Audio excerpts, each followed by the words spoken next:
प्रदर्शन और अच्छा एग्रेसिव प्रदर्शन होने वाला है।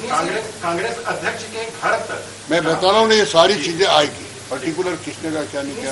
जैसा आप लोगों ने अभी कहा, अध्यक्ष जी ने कहा तो सब तरफ जो है बहुत अच्छा माहौल है, लेकिन छत्तीसगढ़िया बात जो है कांग्रेस का, देखिए चुनाव की हार को देखते हुए जानबूझ के विषय किया गया है।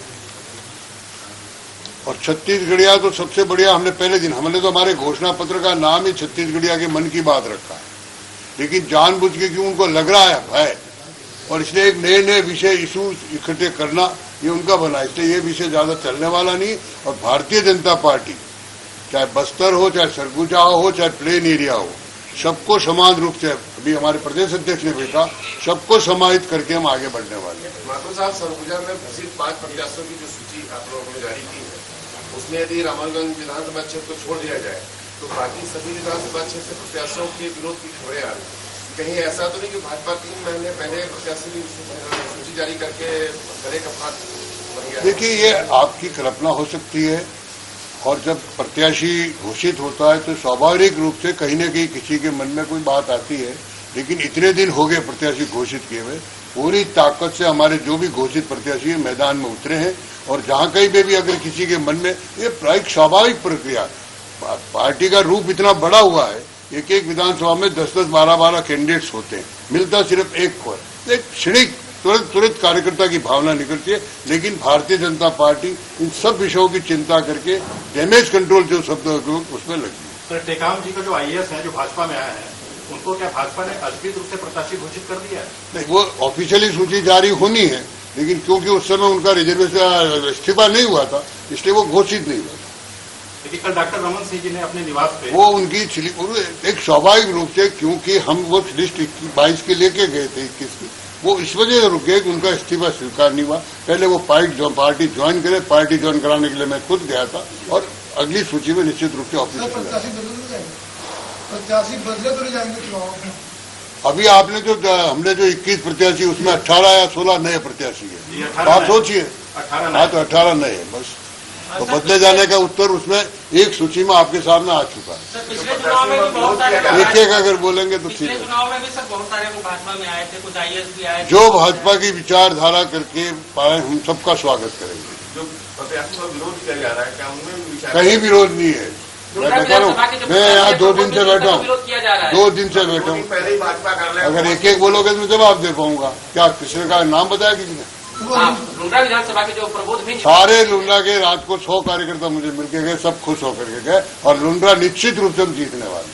जो बीजेपी कार्यालय पहुंच के विरोध कर रहे थे वो कौन? ऐसा नहीं, मैंने देखिए प्रारंभ में बताया, हर कार्यकर्ता के मन में अपेक्षा रहती है, और हम उसको बुरा नहीं मानते, हम उनको समझाते हैं। कुल मिलाकर के मैं पिछली बार भी जब मीटिंग लेने आया था तो मैंने कहा हमारा कैंडिडेट कमल का फूल है, और भारतीय जनता पार्टी इतनी बड़ी बनी है, और हमारे नेता ने पहले दिन का सबका साथ, सबका विकास, सबका सहयोग, तो ये मैं सबका साथ में पार्टी बड़ी होती है, और पार्टी का जब प्रभाव दिखता है, अच्छे लोग, अभी तो आप इंतजार करिए, चुनाव में अच्छी दिन है, बहुत बड़ी संख्या में लोग पार्टी ज्वाइन करने वाले हैं। छत्तीसगढ़ में कितनी सीट भाजपा की आती है आपको? आजकल घोषणा करने का और भविष्यवाणी करने का प्रेस के जुम्मे है। मैं इतना कह सकता हूं, पूर्ण बहुमत से भारतीय जनता पार्टी सरकार बनाएगी।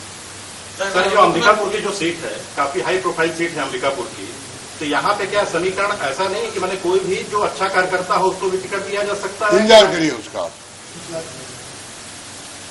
सर, मुख्यमंत्री जी कह रहे हैं कि ईडी और आईटी से छत्तीसगढ़ में सरकार उनके माध्यम से भाजपा बनाना चाहता है। मुख्यमंत्री जी के पास बोलने को कोई है नहीं। मैं एक विषय से आपको समझाना चाहूंगा, यूपीए 1 और यूपीए 2 कांग्रेस का शासन था। कोई महीना ऐसा नहीं गया जब इन्हीं 3 संस्थाओं ने, चाहे आईटी हो, चाहे ईडी हो, चाहे सीबीआई हो, यूपीए 1 और यूपीए 2 के स्थानीय, मतलब उस समय के तत्कालीन कोई न कोई मिनिस्टर जेल नहीं गया हो। तो क्या उस समय भी भारतीय जनता पार्टी का, नरेंद्र मोदी के कब्जे में थी ईडी, सीबीआई? ये देश की संवैधानिक संस्था है, उनके केस का एक प्रोसेस है, और प्रोसेस से हर कोई पकड़ में जाता है। इसलिए ये खिसियानी बिल्ली खंबा नोचे जैसी बात है, ये कहना गलत है।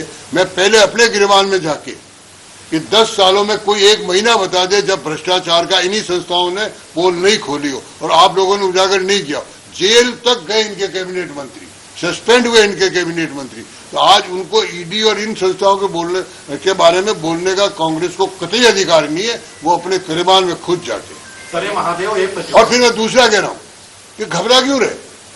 क्या ये भूल गए कि हमारे नेता जो उस समय तत्कालीन मुख्यमंत्री थे, उस समय के प्रदेश के गृह राज्य मंत्री थे, घंटों घंटों हफ्तों तक एसआईटी ने, सीबीआई ने इंट्रोगेशन किया। हमने तो कहीं कोई आंदोलन नहीं किया, हमने तो किसी पे आरोप नहीं लगाया कांग्रेस पे। आज तो राहुल बाबा को एक ईडी का नोटिस जाता और पूरे देश में तूफान मचता। क्यों घबराते हैं भाई? क्या उनका न्यायालय में भरोसा नहीं है? न्यायालय में भरोसा करे, हमने भरोसा किया ना, हम आए ना उसमें से निकल के बाहर और देश में सबसे बड़ी पार्टी बना गए। इसलिए खाली बहाना बनाना। सर ये जो महादेव ऐप है इसमें सीधे सीधे आउट ऑफ कंट्री ये ईडी का वो है कि पाकिस्तान और दुबई से इसके कनेक्शन। मेरा ऐसा मानना है कि इसमें कांग्रेस का कल्चर, कांग्रेस का नेचर, पर्टिकुलर भूपेश बघेल जी का नेचर समझ लेना चाहिए। ईडी की मैं आप सबसे आग्रह करूंगा, निवेदन करूंगा, प्रार्थना करूंगा कि मेरे मित्र, पत्रकार मित्रों, ईडी की एफआईआर जो दर्ज हो रही है उसको आपको पढ़ना चाहिए कि किस स्तर तक ये नीचे गिरे हुए लोग हैं। ये सिंडिकेट है सर ये पूरा। अब मैं इस पर डिटेल में नहीं, मैं कहता हूँ उस ईडी की एक एफआईआर ही आप लोगों के लिए पर्याप्त है बोलने के लिए। अब आप कितना बोल पाओगे, कितना नहीं बोल पाओगे, आपका विषय। देशद्रोहियों पे कार्रवाई होनी चाहिए। निश्चित कार्रवाई हो रही है, कार्रवाई और होगी। अभी चुनाव तक पता नहीं क्या क्या होगा, जो जो केस खुलेंगे। परिवारवाद के भी आरोप लग रहे हैं। हाँ जी, परिवारवाद के भी आरोप लग रहे हैं। किस पर? रमन सिंह के भाषा को टिकट दिया गया है, ऐसे कह रहे हैं, कांग्रेस बोल रही है। नहीं, ये परिवारवाद का, वो भांजा हमारा पहले से कार्यकर्ता है, हमारे जिले का मंत्री है, ये लोकल बॉडी चुनाव जीत चुके और हमारे सर्वे में सबसे अधिक नाम है। इसलिए ये भांजा करेगा, कोई परिवार का बेटा थोड़ी हो। और हमने ऐसा नहीं किया कि बाप को भी दे दिया, बेटे को भी दे दिया, ऐसा नहीं किया कहीं से। चर्चा है कि भाजपा ने जो 21 प्रत्याशियों की घोषणा की है उसमें जीते हुए नहीं बल्कि जीतने वाले प्रत्याशी को दिया है। लेकिन 2018 में जिस तरह से चुनाव में प्रत्याशियों का चयन हुआ था उसके बाद कई वितर्कात देखने को मिले थे, इस बार भी थोड़ा बहुत है। तो क्या इस बार भाजपा जमीन फूक कर कदम रखेगी या जमीन को साफ ही कर देगी? नहीं, हम बिल्कुल जीताऊ कैंडिडेट को टिकट देंगे। सवाल ये कि जो अभी मैं कह रहा हूँ जीताऊ कैंडिडेट को टिकट देंगे और जो टिकट डिक्लेयर हुए उसमें आप भी अंदाजा लगा दीजिए कि हम किस तरह के लोग लाएं। हम किसी को पार्टी, हमारी पार्टी सिस्टम की पार्टी है, हमारी पार्टी किसी परिवार की पार्टी नहीं, किसी एक नेता की पार्टी नहीं।